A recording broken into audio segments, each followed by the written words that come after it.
Ticho v místnosti bylo tak těžké, že mi drtilo kosti. Nebylo to ticho klidu, ale ticho konečného rozsudku, prázdnota, která následovala po slovech, jež mě proměnila z dcery v pouhou komoditu. Oči mého otce, které se kdysi dívaly skrz mě, se nyní dívaly úplně jinam. Neschopny snést pohled na symbol svého selhání, který právě prodal, aby zachránil vlastní čest. Matčin, mlčenlivý souhlas byl ještě horší, chladná ocel v mém srdci, která potvrdila to, co jsem vždy věděla. Narodila jsem se jako dluh, který jednoho dne bude muset být splacen. V tomto okamžiku, kdy se můj svět rozpadal na tiché střepy, mě napadlo, jestli tam venku, za těmito kamennými zdmi, existuje někdo, kdo se také cítí tak naprosto sám a neviditelný.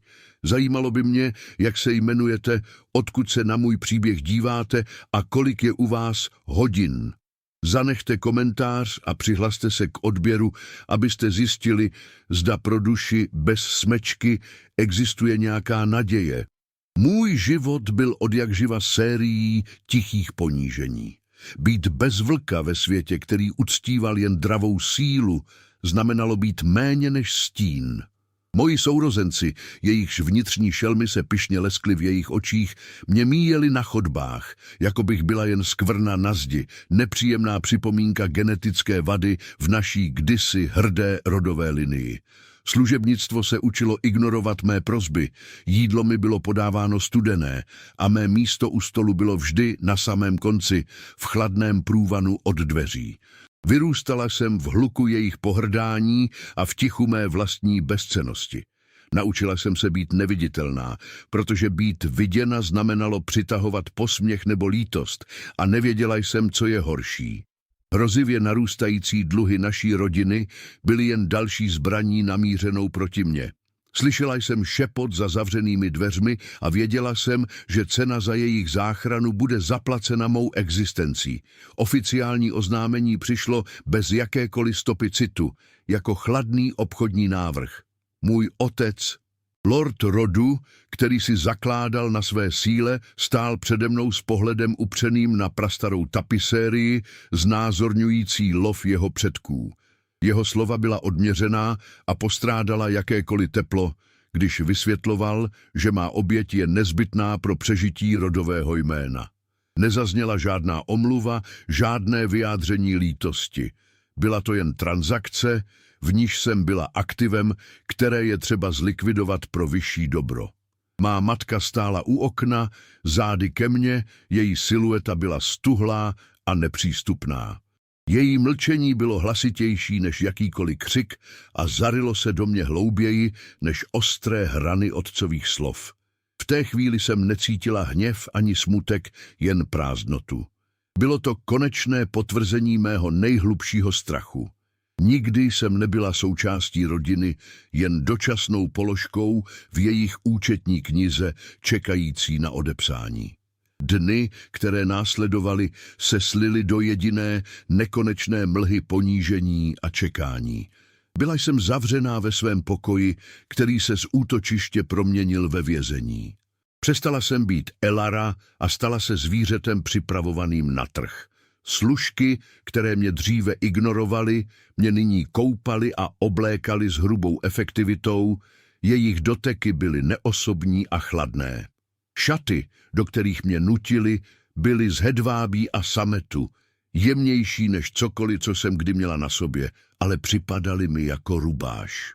Když jsem se podívala do zrcadla, viděla jsem cizí tvář, bledou, s velkýma, vyděšenýma očima, ozdobenou loutku určenou na prodej.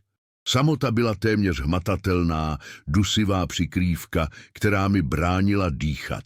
Skrze dveře jsem občas zaslechla útržky rozhovorů o mocných alfách, kteří by mohli projevit zájem o ceně, kterou by má bezcennost mohla vynést. Moje tajná touha po útěku se střetávala s brutální realitou, že pro někoho jako já neexistuje žádné místo, kam bych mohla utéct. Den dražby nadešel s mrazivou nevyhnutelností. Vzduch v celém domě byl nabitý napětím. Ticho bylo nepřirozené, přerušované jen spěšnými kroky a tlumenými příkazy. Seděla jsem na okraji postele, ruce složené v klíně a čekala jsem. Každý úder mého srdce byl jako úder kladiva o kovadlinu, odpočítávající poslední okamžiky mého starého života. Pak se na chodbě ozvaly těžké rytmické kroky, které se zastavily přímo před mými dveřmi. Nebyl to nikdo z mé rodiny. Dveře se s vrzáním otevřely a v nich stál posel oděný v barvách nejvyšší rady. Jeho tvář byla kamennou maskou bez výrazu. Nepromluvil přímo ke mně, ale obrátil se na strážného stojícího vedle něj. Jeho hlas byl formální a bezcitný, když pronesl slova, která spečetila můj osud. Je čas, nejvyšší rada ji očekává v soudní síni. Ta slova nebyla pozváním, ale rozkazem k popravě mé svobody. Má klec se chystala otevřít, jen aby mě vpustila do jiné, větší a mnohem nebezpečnější. Cesta z mého rodného domu byla tichým, neosobním procesem. Stráže nejvyšší rady, které mě eskortovali, se mnou nepromluvili ani slovo. Jejich pohyby byly efektivní a chladné jako ocel jejich zbroje. Každý krok, který mě vzdaloval od zdí, jež mě věznili od narození, by měl být osvobozující, ale já jsem cítila jen prohlubující se prázdnotu.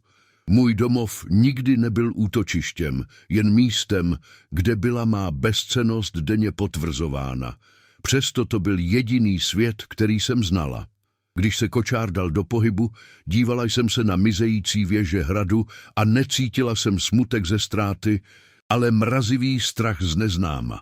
Zanechávala jsem za sebou klec z kamene a opovržení, abych vstoupila do jiné, jejíž mříže jsem ještě neviděla, ale jejíž chlad jsem už cítila až v kostech. Byla jsem jen balík, který měnil majitele a má duše byla příliš otupělá na to, aby protestovala. Vzpomínky jsou jako střepy skla, některé neškodné, jiné ostré a zraňující. Ta nejostřejší v mé mysli pochází z mého 10. léta z obřadu 1. měsíce, kdy se u dětí našeho rodu poprvé projevoval jejich vnitřní vlk.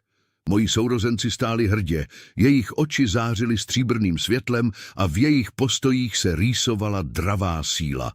Já jsem stála stranou, prázdná a tichá. Vzpomínám si na otcův pohled, když se setkal s mým. Nebyl v něm hněv, jen hluboké ledové zklamání, které bolelo víc než jakákoliv facka. Je prázdná, zašeptala matka a její slova, i když tichá, se rozlehla síní jako rozsudek smrti. V ten den jsem se naučila svou nejdůležitější lekci. Láska a přijetí jsou podmíněné silou. Pro někoho, jako jsem já, kdo se narodil bez ní, nezbývalo nic než ticho a stíny. Ta rána se nikdy nezahojila. Stala se základním kamenem mé existence. Krajina za oknem kočáru se měnila z drsných, známých kopců mého domova v bujná, neznámá údolí, ale její krása pro mě byla jen němým svědkem mého zoufalství. Viděla jsem rozkvetlé louky a majestátní lesy, ale v mém srdci byla jen pustina. Myšlenky na lásku nebo romantický vztah mi připadaly jako absurdní pohádky z cizích světů. Jak bych mohla snít o tom, že mě někdo bude držet v náručí, když jediný dotek, který jsem znala, byl buď lhostejný nebo hrubý. Láska byla luxus pro ty, kteří měli co nabídnout. Sílu, postavení, vlčí duši. Já jsem byla jen dluh, prázdná schránka. Jejíž jedinou hodnotou bylo to, co za ní někdo zaplatí. Naučila jsem se, že touha je nebezpečná, protože plodí naději. A naděje je pro lidi jako já jen krutější formou mučení, která prodlužuje nevyhnutelnou agónii. Příjezd do hlavního města byl útokem na smysly. Město bylo obrovské, kamenný kolos plný života a moci, který se tyčil k nebi a vrhal stíny tak hluboké, že by mohly pohltit celé vesnice. Architektura byla velkolepá a zároveň zastrašující, navržená tak, aby každý příchozí okamžitě pocítil svou bezvýznamnost tváří v tvář síle, která zde sídlila. Když mě vedli dlážděnými ulicemi k sídlu rady, cítila jsem na sobě pohledy stovek likanů. Jejich oči byly plné arogance, zvědavosti a neskrývaného pohrdání. Byla jsem pro ně anomálie, lidská skvrna v jejich dokonalém světě predátorů. Každý pohled byl jako malá ostrá jehla zabodávající se do mé kůže, připomínka propasti, která mě dělila od všech ostatních. Byla jsem cizinec v cizí zemi, i když jsem mluvila jejich jazykem a narodila se pod stejným nebem. Byla jsem odvedena do čekárny, která byla stejně velkolepá jako chladná. Stěny pokrývaly tmavé gobelíny znázorňující hrdinské činy bílých vlků, legendárních postav z příběhů, kterými mě jako dítě strašily. Místnost byla tichá, ale nebylo to prázdné ticho mého domova. Toto ticho bylo těžké, nabité potlačovanou energií jako vzduch před bouří. Seděla jsem na kraji vyřezávané židle, jejíž hedvábný potah byl příliš jemný pro někoho, jako jsem já, a čekala jsem na svůj osud. Budu prodána jako otrokyně, nebo mě čeká něco horšího, nějaký rituál, o kterém se jen šeptá v temných koutech. Nejistota byla horší než jakákoliv známá hrozba. Každý úder mého srdce byl ozvěnou v tichu, odpočítáváním posledních chvil, než se můj osud, ať už jakýkoliv, konečně naplní. Dveře se otevřely bez jediného zavrzání, jako by se samotné dřevo bálo vydat zvuk. Do místnosti nevstoupili, oni ji zaplavili. 7 postav, vysokých a impozantních. Jejichž přítomnost okamžitě změnila atmosféru. Vzduch ochladl a naplnil se vůní ozónu, mrazu a prastarého lesa. Byli to bílí alfové. V jejich čele kráčel muž, jehož tvář byla jako vytesaná z ledovce, dokonalé, ostré rysy, bledá pleť a oči barvy zamrzlého jezera. Jeho pohled mě neskenoval, on mě prostě registroval, jako by byl předmět, kus nábytku v místnosti. Nebylo v něm nic, ani zájem, ani pohrdání, jen absolutní chladná kontrola a moc tak hluboká, že se zdála být součástí samotné reality. V tu chvíli jsem pochopila, co znamená být skutečně bezmocná. Nebyla jsem v přítomnosti mužů, ale přírodních sil. Nejvyšší alfa, Kael, se zastavil uprostřed místnosti. Jeho pohled se ani na okamžik nezastavil na mě, místo toho se upřel na úředníka rady, který stál strnule u zdi. Když promluvil, jeho hlas nebyl hlasitý, ale nesl v sobě tíhu staletí a nespochybnitelnou autoritu, která donutila i prach v místnosti znehybnět. Je naše, pronesl. Nebyla to prosba ani požadavek. Bylo to konstatování faktu, chladné a konečné jako zimní noc. Proroctví ji označilo, starý zákon ji dává pod naši ochranu. Ta slova mi nedávala smysl, ale jejich dopad byl okamžitý a zdrcující. Nebyla jsem zboží určené k prodeji. Byla jsem cena, která už byla vyplacena dávno před mým narozením. Byla jsem odsouzena osudem, který jsem nechápala, a odváděna do srdce moci nejmocnějšího klanu v zemi, abych se stala nástrojem v jejich rukou. Má klec se právě změnila v legendu a můj strach nabyl nové mýtické podoby. Kael stál u obrovského okna své soukromé komnaty na vrcholu nejvyšší věže citadely bílých vlků. Pod ním se rozprostíralo hlavní město, živoucí tapisérie světel a stínů, celé podřízené jeho vůli. Přesto v jeho očích, které měly barvu zamrzlého jezera, nebyl ani náznak uspokojení. Vzduch v místnosti byl chladný a řídký, voněl ozónem a staletým kamenem, přesně jako jeho duše. Každý kus nábytku, od masivního stolu z obsidiánu po police plné prastarých svitků, křičel o moci a dědictví, ale pro něj to bylo jen pozlacené vězení. Břemeno vůdce, posledního skutečně silného potomka své linie, na něj doléhalo stíhou hory. Byl stělesněním síly, symbolem pro svůj lid, ale v tichu těchto zdí byl jen mužem, který nesl osud svého klanu na bedrech, a ta tíha ho pomalu, ale jistě drtila. Jeho osamělost byla absolutní, propast, kterou žádný z jeho bratrů nemohl překlenout. Na obsidiánovém stole před ním ležel rozvinutý prastarý svitek. Jeho okraje byly roztřepené stářím a vybledlý inkoust popisoval kletbu, která tiše zžírala jeho rod zevnitř. Po staletí se moc bílých vlků ředila, jejich vnitřní šelmy slábly s každou generací. Kdysi nezastavitelná síla se měnila v pouhou ozvěnu legend. Kyle cítil tuto slabost v každém úderu svého srdce, v každém nádechu. Proroctví, zapsané na konci svitku, bylo jejich jedinou, zoufalou nadějí. Mluvilo o ženě bez vlka, jejíž krev, čistá a nepoznamenaná likanským duchem, měla moc očistit jejich linii a obnovit jejich sílu. Pro Kyla nebyla Elara ženou, ale řešením. Byla klíčem, nástrojem, který osud položil do jeho rukou. Jeho povinnost velela použít ji bez ohledu na cenu, bez ohledu na to, jak barbarské se to mohlo zdát. Přežití jeho klanu bylo nade vše. Za bezpečnými zdmi jeho citadely se však shromažďovali nepřátelé. Soupeřící klany, které dlouho čekali na jakýkoliv náznak slabosti, nyní větřili krev ve vodě. Šepot na zasedáních nejvyšší rady byl stále hlasitější, zpochybňoval autoritu bílých vlků a jejich právo vládnout. Kyle věděl, že každý jeho krok je sledován, každé rozhodnutí analyzováno. Jeho náhlý a bezprecedentní nárok na bezcennou lidskou dívku byl riskantní gambit, který otřásl politickou scénou. Někteří to viděli jako projev arrogantní moci, jiní jako akt zoufalství.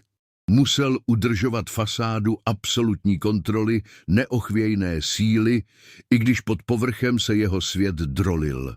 Tento svazek s Elarou musel vypadat jako strategický tah, ne jako poslední zoufalý pokus odvrátit zkázu. Selhání by znamenalo nejen konec jeho klanu, ale i válku, která by roztrhala celou říši. Nebezpečí však nečíhalo jen za hranicemi jeho území. I v samotném srdci jeho smečky klíčila semínka pochybností. Jeho 6 bratrů, ostatní bílí alfové, stáli po jeho boku, ale jejich loajalita byla napjatá k prasknutí. Vzpomínal na včerejší noc, na napjatý rozhovor s Lyrenem, svým nejstarším bratrem, jehož oči planuly nesouhlasem. Sázet osud nás všech na prastarou pohádku a lidskou dívku, to je šílenství, Kyle. Naši nepřátelé to uvidí jako slabost, jako důkaz, že naše krev je skutečně prokletá. Kylova odpověď byla chladná a konečná, ale bratrova slova v něm rezonovala. Stál sám nejen proti světu, ale i proti těm, které měl chránit. Musel je donutit věřit v cestu, kterou si vybral, i když on sám byl zžíraný nejistotou. Jejich jednota byla jejich největší zbraní a ta nyní vykazovala první trhliny. Vzácný okamžik, kdy byl sám, dovolil masce nejvyššího alfy na okamžik sklouznout. Pod vrstvou ledu a oceli se skrýval strach. Nebyl to strach o sebe, ale ochromující hrůza z neúspěchu. Byl vychován, aby byl štítem svého lidu a nyní ten štít praskal. Představa, že by mohl být posledním z jejich mocné linie, že by se stal v historii pouhou poznámkou pod čarou o tom, jak bílý vlk padl, byla mučením horším než jakákoliv fyzická bolest. Elara byla jeho poslední nadějí, tenkým stéblem, kterého se chytal nad propastí. Nenáviděl osud za to, že ho donutil k takovému činu, použít nevinnou bytost jako obětního beránka pro záchranu vlastního druhu. Tento rozpor mezi jeho povinností vládce a zbytky cti, které v sobě ještě nosil, vytvářel v jeho duši bouři, kterou nikdo nesměl spatřit. Jeho zranitelnost byla luxus, který si nemohl dovolit. Dost bylo pochybností. Čas na tiché rozjímání vypršel. Kyle se odvrátil od okna a jeho tvář se opět stala neproniknutelnou maskou z ledu a oceli. Jeho postoj se napřímil a chlad v jeho očích stvrdl v nespochybnitelný příkaz. Přešel místnost tichými, dravčími kroky a zastavil se před dveřmi. Jediným pokynutím přivolal strážného, který stál na chodbě, Jehož tvář okamžitě zbledla pod tíhou Alfieho přítomnosti. Kyle neplýtval slovy. Jeho pohled byl ostrý jako střep skla a jeho hlas, když promluvil, byl tichý, ale nesl v sobě váhu absolutní moci, která nedovolovala žádnou otázku ani zaváhání. Nebyla v něm žádná emoce, jen chladná, konečná vůle. Přiveďte ji. Byla jsem předvedena do místnosti, která byla spíše svatyní moci než obytným prostorem. Vzduch byl řídký a chladný, prosycený vůní ozónu po bouřce a prastarého kamene, který pamatoval staletí. Obrovské okno od podlahy ke stropu odhalovalo panoramatický výhled na hlavní město, třpitící se pod ním jako podrobená konstelace. Kyle stál zády ke mně, silueta proti umírajícímu světlu dne. Jeho stříbrné vlasy zachycovaly poslední paprsky jako koruna z tekutého měsíčního svitu. Jeho přítomnost byla tak zdrcující, že se zdálo, že samotná gravitace v místnosti zesílila a tlačila mě k zemi. Každý kus nábytku, od masivního stolu z obsidiánu po gobelíny znázorňující krvavé bitvy, byl manifestem jeho dominance. V tomto chrámu síly jsem byla méně než prachová částice, naprosto bezvýznamná a dokonale uvězněná. Pomalu se otočil a já jsem poprvé pocítila plnou sílu jeho pohledu. Jeho oči, barvy zamrzlého jezera pod zimním sluncem, se do mě nezapíchly. Oni mě rozebrali, analyzovali a zhodnotili s chladnou, klinickou přesností. Nebyl v nich hněv ani pohrdání, jen bezmezná, lhostejná moc, která mě klasifikovala jako předmět. Pod tímto pohledem jsem cítila, jak se mi stahuje hrdlo a krev mi v žilách tuhne na led. Každý instinkt v mém těle křičel, abych se schoulila, abych se stala ještě menší a neviditelnější, než jsem byla celý život. Ale hluboko uvnitř, pod vrstvami strachu a ponížení, se zažehla malá vzdorovitá jiskra. Zvedla jsem bradu jen o milimetr, tichý akt vzpoury proti síle, která se mě snažila vymazat. Byl to náš první skutečný kontakt. Tichá bitva vůlí, vedená v mrazivém tichu jeho komnaty. Ticho se prolomilo, když promluvil. Jeho hlas nebyl hlasitý, ale rezonoval s hloubkou a autoritou, která jakoby otřásala samotnými základy věže. Víte, proč jste tady? Zeptal se, ačkoliv to nebyla otázka, ale spíše konstatování, které nevyžadovalo odpověď. Přešel místnost tichými, dravčími kroky, jeho pohyby byly plynulé a smrtelně účelné. Zastavil se před stolem z obsidiánu, ale jeho pohled mě neopustil. Můj rod, klan bílých vlků, byl po tisíciletí strážcem této země. Naše síla byla absolutní, náš zákon nespochybnitelný. Ale i ty nejstarší stromy mohou začít hnít zevnitř. Jeho slova byla odměřená a bez emocí, jako by předčítal historickou zprávu, ale pod povrchem jsem cítila tíhu staletí zodpovědnosti a skrytý hluboký tlak, který by rozdrtil jakéhokoliv menšího muže. Jeho ruka, dlouhá a s bledými prsty, lehce přejela po prastarém svitku rozvinutém na stole. Existuje kletba, která tiše zžírá naši krev. S každou generací naše síla slábne. Naše vnitřní šelmy, kdysi tak divoké, se stávají pouhými ozvěnami. Naši nepřátelé to cítí, čekají jako hyeny na lva, až bude příliš slabý, aby se bránil. Pak se jeho oči opět setkaly s mými a jejich chlad se prohloubil. Ale existuje také proroctví.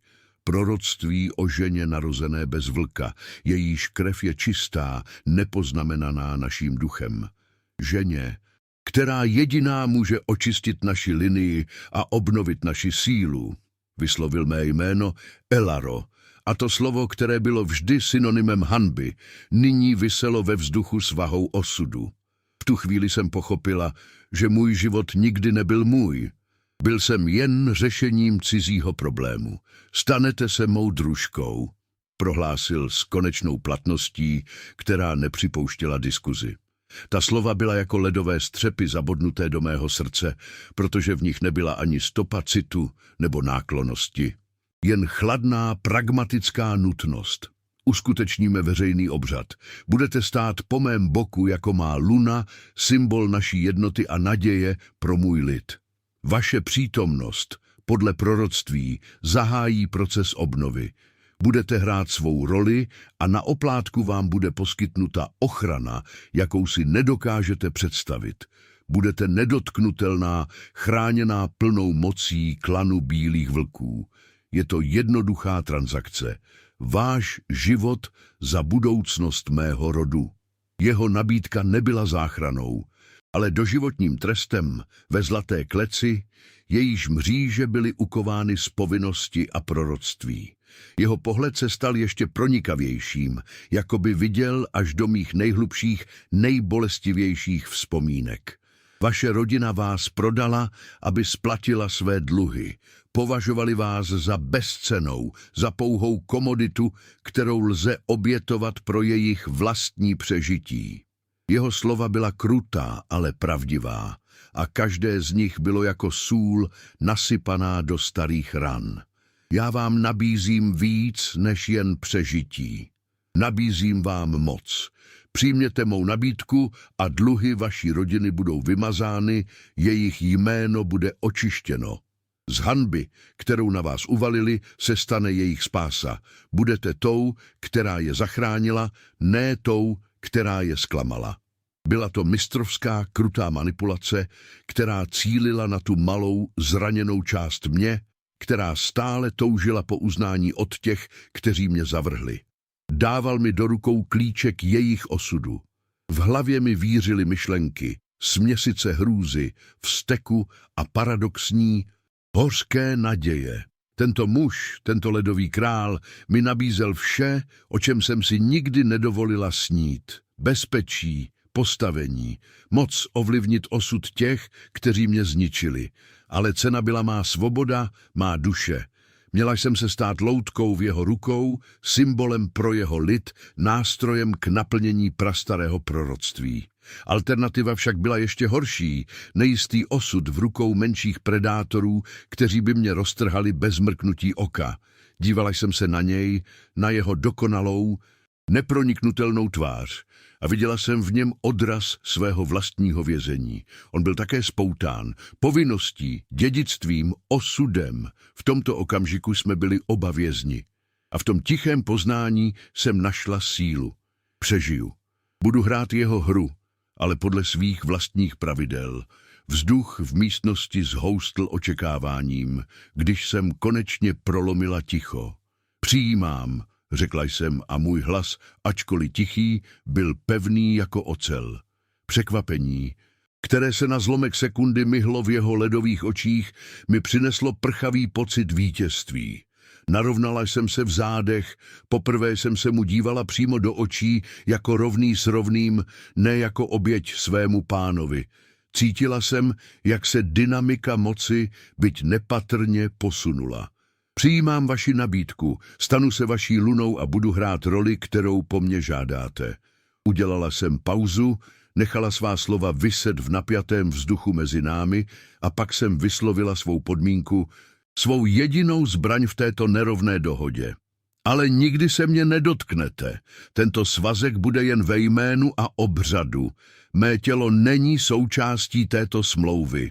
Kaelův pohled se na zlomek vteřiny zúžil, když jsem vyslovila svou podmínku, sotva postřehnutelný záblesk v jeho ledových očích, který prozradil překvapení, možná i podráždění. Poté se však jeho tvář opět stala neproniknutelnou maskou. Jak si přejete, pronesl chladně, jeho hlas byl klidný, ale v tichu místnosti rezonoval s podtónem, který naznačoval, že má slova bere spíše jako dětský vzdor, než jako skutečnou překážku. Obřad, který následoval, nebyl oslavou, ale politickým divadlem. Odehrál se ve velké síni, jejíž kamenné stěny byly ověšeny prapory bílých vlků. Shromážděná likanská aristokracie na mě hleděla se směsicí pohrdání a zvědavosti.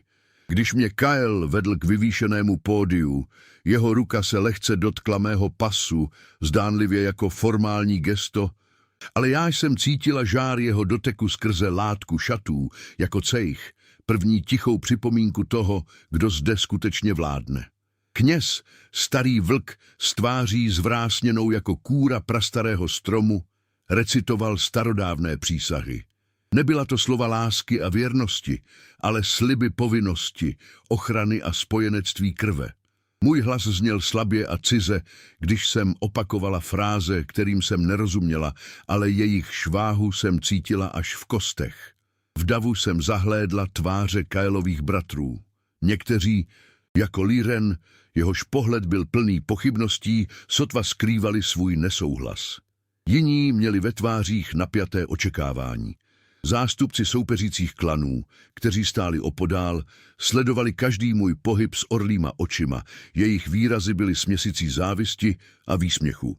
Byla jsem pro ně anomálie, lidská slabina v srdci jejich největšího nepřítele a zároveň symbol moci, kterou si Kael bezostyšně přivlastnil. V jejich očích jsem byla buď klíčem k jeho pádu, nebo důkazem jeho nezlomné síly. Místo výměny prstenů přinesl kněz obsidiánovou číši a rituální dýku s čepelí ostrou jako zimní mráz. Kael si bez zaváhání řízl do dlaně a nechal několik kapek své tmavé krve skanout do vína. Poté, s pohledem upřeným do mých očí, podal dýku mně. Mé ruce se třásly, když jsem ji přijala. Chlad kovu mi pronikal do kůže. Zaváhala jsem jen na okamžik, ale jeho pohled byl neúprosný. S nádechem jsem se řízla do prstu malá, ostrá bolest, která byla ničím ve srovnání s hrůzou, která mi svírala srdce. Má krev se smísila s jeho a kněz pozvedl číši. Co krev spojila, žádný vlk nerozdělí, pronesl. A já jsem pochopila, že tento rituál je mnohem závaznější a trvalejší než jakákoliv lidská přísaha. Byla jsem jim označena, navždy spoutána poutem, které přesahovalo pouhou dohodu. Poté, co jsme oba vypili z číše, se Kael otočil k shromáždění. Položil mi ruku na záda pevně a majetnicky a jeho dotek mě donutil narovnat se. Jeho hlas se rozlehl síní, silný a nespochybnitelný umlčel veškerý šepot. Pohleďte na svou lunu, prohlásil. Jeho slova byla jako údery kladiva. Osud promluvil a proroctví se naplňuje. Její přítomnost není znamením slabosti, ale příslibem obnovy. Je posvátným darem, který očistí naši krev a navrátí nám sílu našich předků. Kdo se jí dotkne, dotkne se mě. Kdo ji zneuctí, zneuctí celý náš klan a pozná náš hněv. Jeho řeč byla mistrovským tahem, který mě proměnil z bezcenné lidské dívky v nedotknutelný symbol naděje. Cítila jsem, jak se atmosféra v síni mění z pochybností na nejistou, vynucenou úctu. A pak přišel okamžik, kterého jsem se děsila nejvíce. Spečeťte své pouto, přikázal kněz. Kael se ke mně sklonil, jeho tvář byla blízko, tak blízko, že jsem cítila chlad, který z něj vyzařoval. Zavřela jsem oči a připravila se na chladný formální dotek rtů, rychlé splnění povinnosti. Ale to, co přišlo, bylo něco úplně jiného. Jeho ústa se přitiskla na más nečekanou silou, dominantně a majetnicky. Nebyl to polibek lásky, ale akt vlastnictví, tiché prohlášení, které popíralo každé slovo naší dohody. Žár, který mnou projel, byl šokující, ochromující směs strachu a něčeho temnějšího, co jsem si nedokázala pojmenovat. Bylo to jako úder blesku, který spálil mou podmínku na popel a zanechal mě třesoucí se a bez dechu. V tu chvíli jsem věděla, že naše dohoda je lež. Když se konečně odtáhl, v síni zavládlo hrobové ticho, následované bouřlivým, i když poněkud nuceným, potleskem. Jeho oči se setkaly s mými a v jejich ledové hlubině se zračilo vítězství. Bylo to tiché sdělení, si moje a tvá pravidla zde neplatí. Bez dalšího slova mě chytil za ruku, jeho sevření bylo pevné jako ocelové pouto a vedl mě pryč z pódia, pryč od stovek zvědavých očí. Každý jeho krok byl sebejistý a plynulý, zatímco já jsem vedle něj klopítala jako loutka, jejíž provázky právě přeťaly. Cesta dlouhými tichými chodbami citadely byla jako sestup do temnoty. Opouštěli jsme svět politického divadla a vstupovali do reality mého nového vězení a já jsem cítila, jak se mi kolem krku stahuje neviditelná smyčka. Má malá vzpoura byla rozdrcena dříve, než vůbec začala. Neodvedl mě do nějakého připraveného pokoje pro hosty ani do komnat pro Lunu. Zavedl mě přímo do svých soukromých komnat, do toho samého chrámu moci, kde byla naše dohoda uzavřena. Místnost byla stejná, chladná a impozantní, ale nyní se zdála být mnohem menší, dusivější. Na jednom z křesel ležel přehozený plášť z bílé kožešiny a na stole stála stříbrná konvice s párou stoupající k vysokému stropu, drobné známky toho, že má přítomnost byla očekávána. Kyle pustil mou ruku a ta náhlá ztráta kontaktu byla téměř stejně znepokojující jako jeho dotek. Přešel k oknu, stejně jako předtím, a postavil se zády ke mně. Jeho silueta byla temná a hrozivá proti nočnímu městu. Ticho, které se mezi námi rozhostilo, bylo těžké a plné nevyřčených slov a porušených slibů.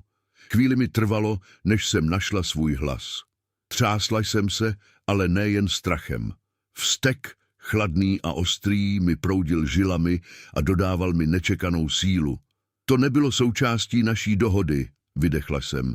Můj hlas byl sotva slyšitelný, ale v tichu místnosti zněl jako výstřel. Udělala jsem krok vpřed, odmítajíc se nechat zastrašit. Ten polibek, ten způsob, jakým jste se mě dotýkal, měli jsme dohodu.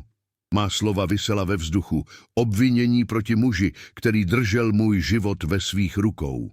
Byla to zoufalá snaha zachránit poslední zbytek kontroly, poslední střípek mé vlastní vůle v tomto světě, který mě chtěl zcela pohltit a přetvořit k obrazu svému. Dívala jsem se na jeho nehybná záda a čekala na jeho reakci. Srdce mi bušilo jako válečný buben. Pomalu se otočil. Jeho tvář byla klidná, ale v jeho očích nebyla ani stopa lítosti. Naše dohoda se týká toho, co se děje za těmito dveřmi, Elaro, pronesl s ledovým klidem. Tam venku, kývl hlavou směrem k síni, kterou jsme právě opustili. Zde má Luna, symbol, musí vidět jednotu, musí vidět pouto, které je nespochybnitelné. Jakýkoliv náznak váhání nebo odporu by byl interpretován jako slabost, má i vaše. A slabost si v tomto světě nemůžeme dovolit. Váš odpor by nás oba stál život. Jeho logika byla bezchybná a krutá. Rozdělil náš svět na dvě části. Veřejné jeviště, kde byl on režisérem a já jeho herečkou, a soukromé vězení, kde platila naše křehká dohoda. Ta hranice byla ostrá jako břitva.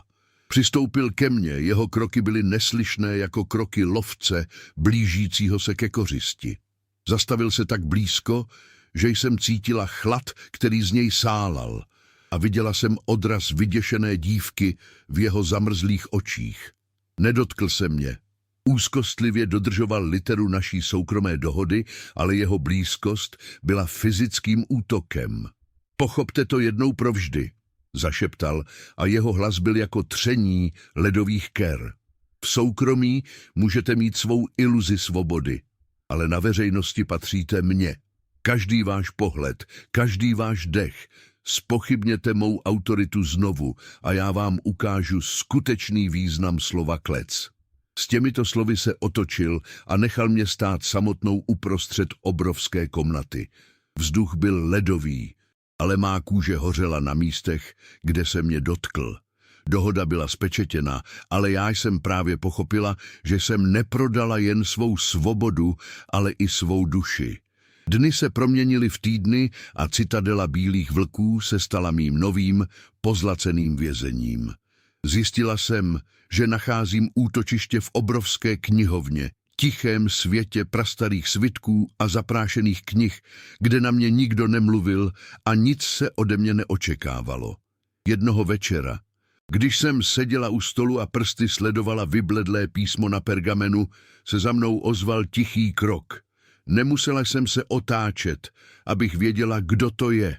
Kylova přítomnost změnila atmosféru v místnosti, vzduch stěžkl a ochladl. Neřekl ani slovo, jen stál ve stínech a pozoroval mě. Cítila jsem jeho pohled na své šíji, intenzivní a zkoumavý, jako by se snažil přečíst nejen knihu přede mnou, ale i kapitoly mé vlastní duše. V tom tichu nebylo jen napětí, ale i podivná, téměř nesnesitelná intimita, která narušovala chlad naší dohody. Naše společná jídla byla tichým rituálem. Seděli jsme na opačných koncích dlouhého stolu z leštěného dubu, odděleni prostorem, který se zdál být stejně obrovský jako propast mezi našimi světy. Ticho však už nebylo prázdné a nepřátelské jako v domě mého otce. Bylo to ticho nabité nevyřčenými slovy, plné drobných, téměř nepostřehnutelných detailů. Všimla jsem si, jak Kyle svírá stříbrný pohár. Klouby na prstech mu bělají, když je hluboko v myšlenkách. On si zase všímal, jak si nervózně hrají s ubrouskem, nebo jak se mi při pohledu z okna na zapadající slunce na okamžik uvolní napětí ve tváři. Tyto tiché výměny pohledů se staly naším jazykem, nebezpečnou hrou, při které jsme se jeden druhého učili číst, aniž bychom si to přiznali. Vzduch mezi námi jiskřil energií, která popírala chlad naší smlouvy. První skutečná zkouška přišla během formálního shromáždění, na které byli pozváni zástupci všech velkých klanů. Byla jsem oblečena v hedvábí barvy půlnoční oblohy, ozdobená stříbrem, ale cítila jsem se jako zvíře na výstavě. Pohledy ostatních likanů byly jako fyzické údery, plné pohrdání, zvědavosti a neskrývaného posměchu.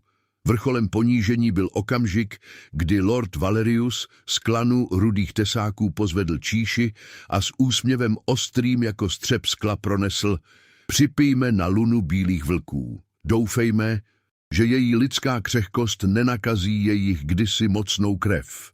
V síni se rozlehl tlumený smích a já jsem cítila, jak mi do tváří stoupá horkost hanby. Stála jsem tam uprostřed stovek predátorů, naprosto sama a bezbraná, a každá jizva z mé minulosti se znovu otevřela. Než jsem stihla sklopit zrak, Kyle udělal krok vpřed a postavil se mírně přede mě, jeho tělo bylo štítem.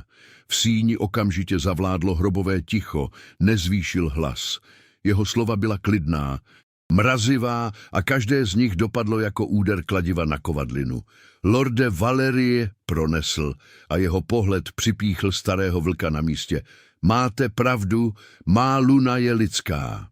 Její síla nespočívá v hrubé síle tesáků a drápů, ale v odolnosti, kterou by váš klan, známý svými zradami, nikdy nepochopil." Nechal svá slova viset ve vzduchu, než dodal s ledovým klidem: "Její křehkost je iluze, ale vaše smrtelnost, lorde, je velmi reálná. Zpochybněte ji znovu a já vám to osobně dokážu." Síň byla tak tichá, že bylo slyšet praskání ohně v krbu. Stála jsem za ním, ohromená a třesoucí se, a poprvé v životě jsem se cítila chráněná. Zpátky v našich komnatách bylo napětí téměř hmatatelné. Sundala jsem si stříbrné šperky a položila je na stůl. Jejich cinkání bylo jediným zvukem v místnosti. Chtěla jsem mu poděkovat, ale slova mi uvízla v hrdle. Zdálo se to nedostatečné. On stál u okna, zády ke mně, a jeho ramena byla napjatá. "Nemusel jste to dělat," zašeptala jsem nakonec. Otočil se a v jeho očích planul zvláštní oheň, směs vzteku a něčeho jiného, co jsem nedokázala pojmenovat. "Musel," řekl ostře. "Útok na vás je útokem na mě, na celý můj klan. Je to politika, nic víc." Ale jeho hlas zněl dutě, jako by se snažil přesvědčit sám sebe. V tu chvíli se hranice mezi předstíráním a realitou rozmazala. Jeho ochrana nebyla jen chladným politickým kalkulem. Cítila jsem v ní něco hlubšího, něco divokého a majetnického, co mě zároveň děsilo i přitahovalo. Jedné noci jsem nemohla spát a bloudila jsem tichými chodbami citadely. Zvuk dopadajících úderů mě zavedl na cvičiště. Ve světle měsíce tam stál Kyle, bez košile, jeho tělo bylo pokryté potem a napjaté jako tětiva luku. Bojoval s tréninkovým panákem s divokou, zoufalou zuřivostí. Každý úder byl plný potlačovaného hněvu a frustrace. Na okamžik jsem v něm neviděla mocného alfu, ale jen muže, který na svých bedrech nese tíhu celého světa. Když se konečně zastavil, opřel se o zeď a těžce dýchal, jeho maska neochvějné kontroly na okamžik sklouzla. V jeho očích jsem zahlédla záblesk vyčerpání a strachu. Byla to prchavá chvíle, ale stačila k tomu, abych pochopila, že i jeho duše má jizvy, možná hlubší než ty mé. V zadní části citadely jsem objevila malou, zapomenutou zahradu, zarostlou a divokou. Stala se mým tajným útočištěm, místem, kde jsem mohla dýchat a být sama sebou. Trávila jsem hodiny pletím, sázením a péčí o křehké rostliny. Jednoho odpoledne jsem cítila, že mě někdo pozoruje. Zvedla jsem hlavu a na ochozu nad zahradou stál Kael. Nic neřekl, jen tam stál a díval se, jak pracuji. Neodešla jsem, ani jsem nepřestala. Pokračovala jsem v práci a jeho přítomnost se stala tichou součástí mého světa. Následujícího rána jsem na stolku vedle své postele našla jedinou, dokonalou květinu. Hvězdu hor, vzácnou rostlinu, která roste jen na nejvyšších, nejnebezpečnějších vrcholcích. Nebyl u ní žádný vzkaz, ale já jsem věděla, že je od něj. Bylo to tiché uznání mého skrytého světa, gesto, které mě zasáhlo hlouběji než jakákoliv slova. Během zasedání válečné rady se svými bratry Kael zjistil, že jeho myšlenky neustále odbíhají k Elaře.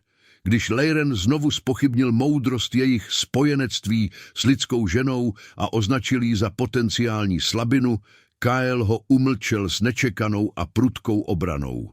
Není slabinou, je naší největší nadějí, zavrčel. Jeho hlas byl plný hněvu, který všechny překvapil. Po zasedání ho Liren zadržel. Tohle už není jen o proroctví, že ne, bratře? Zeptal se tiše. Jeho pohled byl příliš pronikavý. Způsob, jakým se na ní díváš, začínáš věřit své vlastní lži. Kael ho odstrčil a odešel bez odpovědi, ale Lirenova slova se mu zaryla do mysli jako otrávené šípy. Později, sám ve své komnatě, se díval do plamenů v krbu a musel si přiznat děsivou pravdu. Už to nebylo jen o povinnosti. Jednoho večera jsem stála před velkým zrcadlem ve své ložnici. Byla jsem oblečená v šatech ze smaragdového sametu, které mi nechali ušít. Už jsem neviděla tu vyděšenou, bezcennou dívku z domova mého otce. Místo ní tam stála žena Luna bílých vlků, jejíž jméno se šeptalo s bázní i nenávistí po celé říši. Zvedla jsem ruku a dotkla se svých rtů, kde jsem stále cítila fantomový otisk, jeho polibku z obřadu, ohnivý, majetnický a plný síly. Vzpomněla jsem si na jeho slova, na to, jak mě bránil, na tu tichou květinu na mém stolku. V mém srdci se zrodila nebezpečná, zakázaná otázka, která mě zároveň děsila i vzrušovala. Co když už nechci, aby to bylo jen předstírání? Ta myšlenka byla jako jiskra v sudu se střelným prachem, schopná zničit křehký mír, který jsem si vybudovala. Tlak zvenčí se začal stupňovat. Rada starších, skupina prastarých vlků, jejichž tváře byly zvrásněné mapami staletí, si vyžádala formální audienci u Kaela. Jejich vůdce, starý a slepý Gedeon, mluvil hlasem, který zněl jako skřípění kamenů. Nejvyšší alfo, čas se krátí, přítomnost dívky nestačí. Proroctví mluví o spojení krve, o očištění linie, mluví o dědici. Jeho slova visela v trůním sále jako rozsudek. Lid pochybuje, naši nepřátelé sílí. Potřebujeme důkaz, že proroctví se naplňuje. Potřebujeme vidět, že pouto mezi vámi a vaší lunou je skutečné. Je čas naplnit svazek a splodit dědice, který zajistí naši budoucnost. Nebyla to prosba, ale ultimátum zahalené do slov úcty. Politická nutnost se právě stala hluboce osobní. Toho večera mi Kael přinesl zprávu od starších. Stál uprostřed místnosti, Vyhýbal se mému pohledu a jeho hlas byl napjatý a bezbarvý, když mi vysvětloval jejich požadavek. Mluvil o tom jako o další politické nutnosti, o další roli, kterou musíme hrát pro dobro klanu. Chtějí dědice, řekl stroze. Považují to za konečný důkaz naplnění proroctví. Každé jeho slovo bylo jako kámen vržený do tiché vody naší dohody. Naše soukromé útočiště, ten křehký prostor, vymezený jeho slibem, že se mě nikdy nedotkne, se začal hroutit. Viděla jsem, jak svírá pěsti, jak mu na čelisti pulzuje žíla. Bojoval sám se sebou, rozpolcený mezi svou povinností a slibem, který mi dal. Vzduch mezi námi byl tak hustý, že se dal krájet, plný nevyřčených obav a blížící se pohromy. Stála jsem tam v pasti. Byla jsem prodána, abych splatila dluh. A nyní jsem měla být použita, abych splatila dluh celého klanu. Dívala jsem se na Kaela, na muže, který byl mým věznitelem i ochráncem. A v jeho očích jsem viděla stejnou bouři, jaká zuřila v mém srdci. Existuje starý rituál, pronesl konečně, jeho hlas byl sotva slyšitelný. Obřad spojení duší. Je závaznější než jakýkoliv slib, magičtější než jakýkoliv zákon. Starší trvají na tom, že musí být proveden. Spečetí naše pouto nejen před lidem, ale i před samotnými bohy. Pochopila jsem, nebylo cesty zpět. Naše předstíraná hra se měla stát nezvratnou realitou, spoutanou prastarou magií. Vnější hrozba právě prorazila poslední hradby naší dohody a mířila přímo na mé srdce, na mou duši. A já jsem se neměla kam schovat. Po Kaelově oznámení se ticho v našich komnatách stalo zbraní. Nebylo to již ticho plné nevyřčeného napětí, ale chladná, ostrá prázdnota, která nás oddělovala jako neproniknutelná zeď z ledu. Každý nádech byl slyšet, každý úder mého srdce byl výsměchem křehkému příměří, které jsme si vybudovali. Takže to je konečná cena. Že? Prolomila jsem ticho a můj hlas byl křehký jako sklo, ale s ostrými hranami vzteků. Nejprve symbol, poté štít a nyní chovná klisna pro vaši slábnoucí linii. Řekněte mi, nejvyšší alfo, byla tato část dohody vždy skryta v drobném písmu, nebo jste ji vymyslel až teď? Postoupila jsem k němu, poprvé jsem se nebála jeho blízkosti, protože můj hněv byl větší než můj strach. Můj život za budoucnost vašeho rodu. To byla vaše slova. Ale nikdy jste nezmínil, že ta budoucnost musí vzejít z mého těla. Kael stál nehybně jako socha vytesaná z ledovce, ale viděla jsem, jak mu na čelisti pulzuje žíla, jediný prozrazující znak bouře, která v něm zuřila. Jeho hlas, když konečně promluvil, byl nízký a napjatý, jako struna natažená k prasknutí. Vy si myslíte, že tohle je pro mě snadné? Že si užívám, jak vás nutím k něčemu, co odporuje naší dohodě?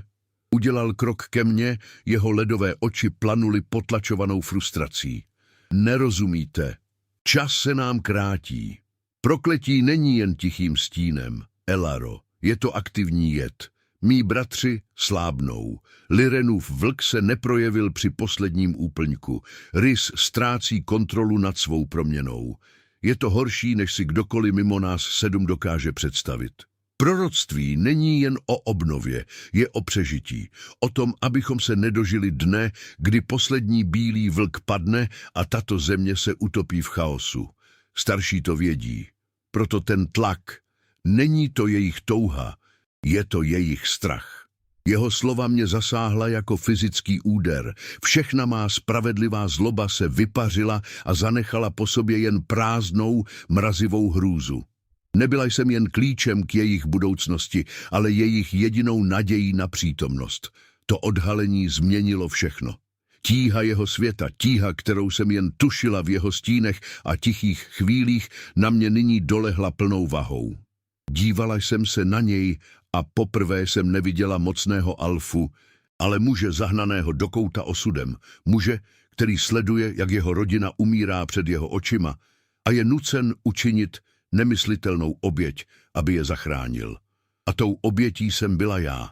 Můj morální kompas se roztočil jako šílený.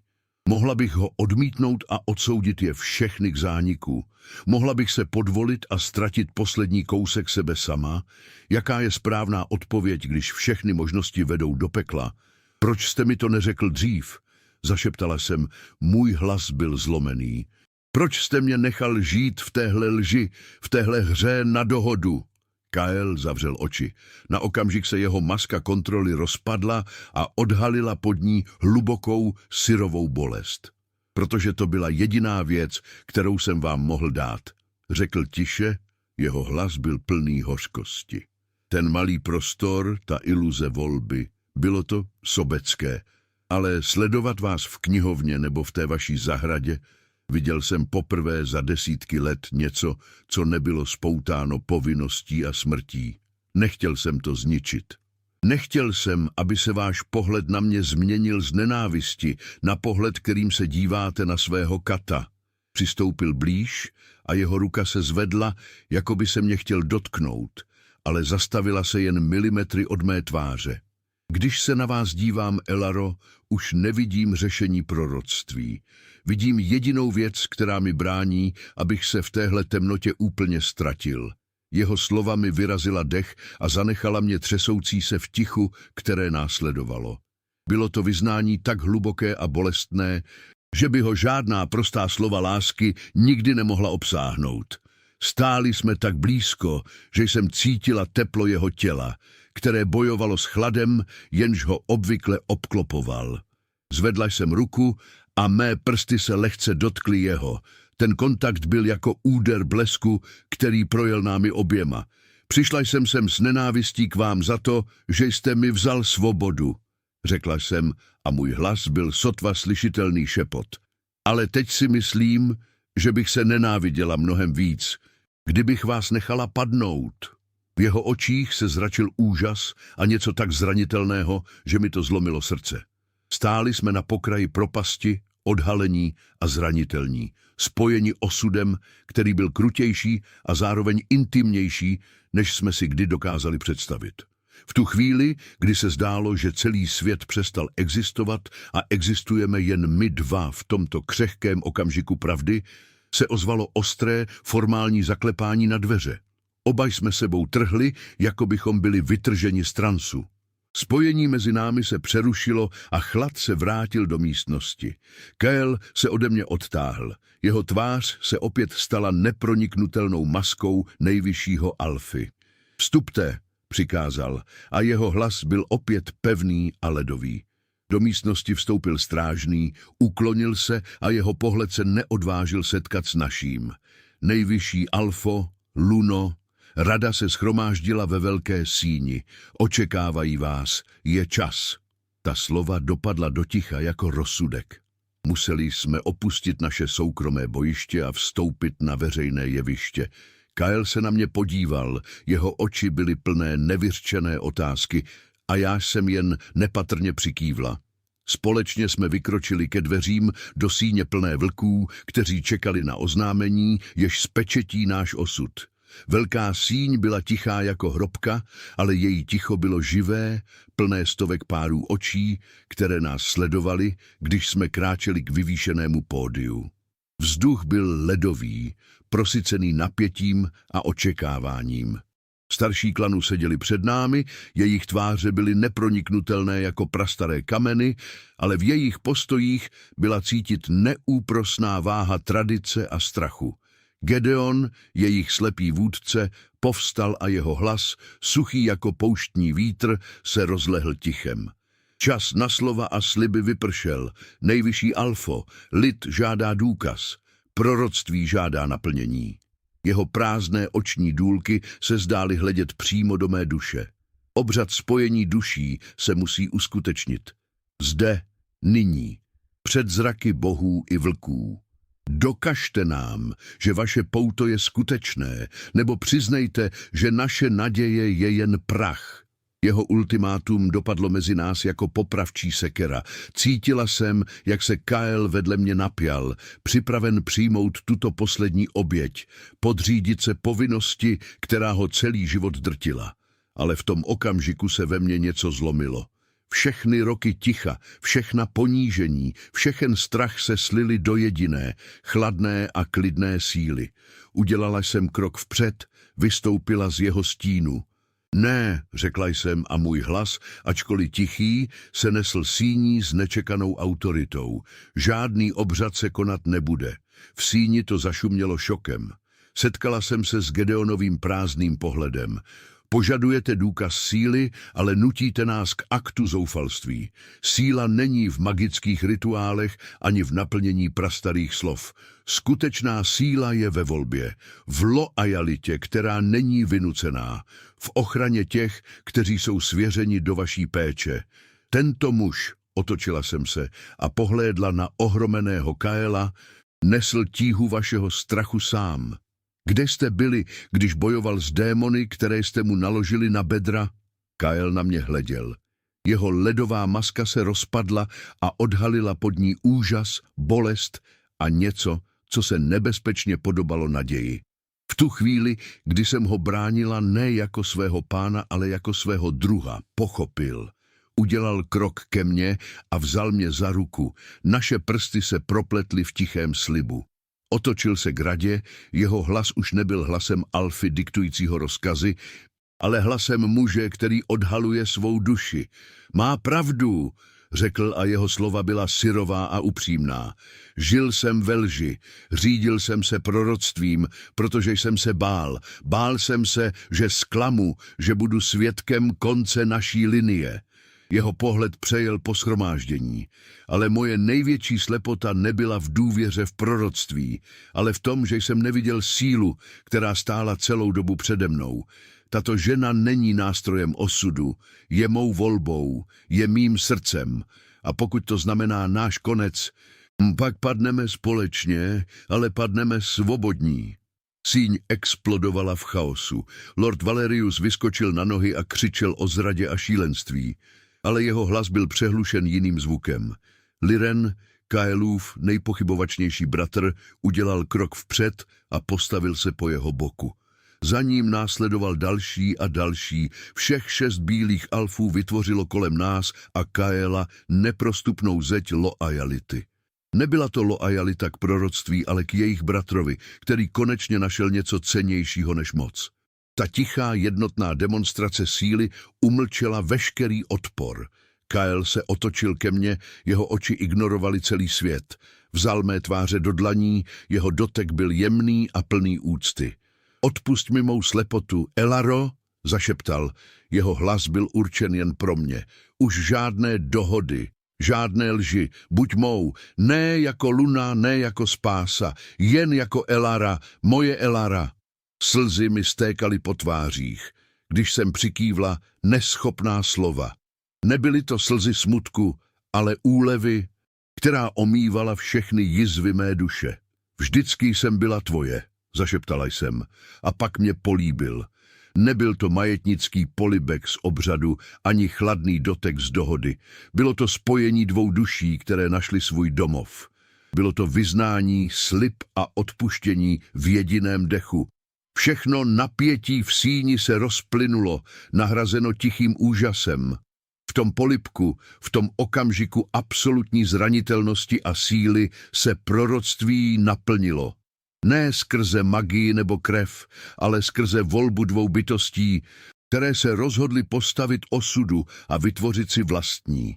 Byla jsem dívka bez vlka, která našla svou smečku v srdci ledového krále a on byl král, který našel své teplo v duši vyděděnky. Byli jsme kompletní. O několik měsíců později seděl Kyle za mnou v naší tajné zahradě, která nyní kvetla v plné síle pod teplým sluncem. Jeho paže mě pevně, ale něžně objímaly a jeho ruka spočívala na mém mírně se klenoucím břiše, kde rostl nový život. Ne jako produkt proroctví, ale jako symbol naší lásky. Ticho mezi námi už nebylo zbraní ani bariérou, ale sdíleným prostorem klidu a porozumění. Prokletí se zlomilo ne náhle a dramaticky, ale pomalu se rozplývalo s každým dnem, kdy byl klan veden nejen silou, ale i soucitem. Dívka, kterou prodali jako dluh, se stala jejich největším pokladem a Alfa, který se bál citu, našel v lásce svou největší sílu. Naše cesta začala v temnotě, ale společně jsme našli světlo. Pokud vás náš příběh dojal, dejte tomuto videu like, zanechte komentář se svými myšlenkami a přihlaste se k odběru, abyste byli svědky dalších příběhů, kde se láska stává tou nejmocnější magií ze všech.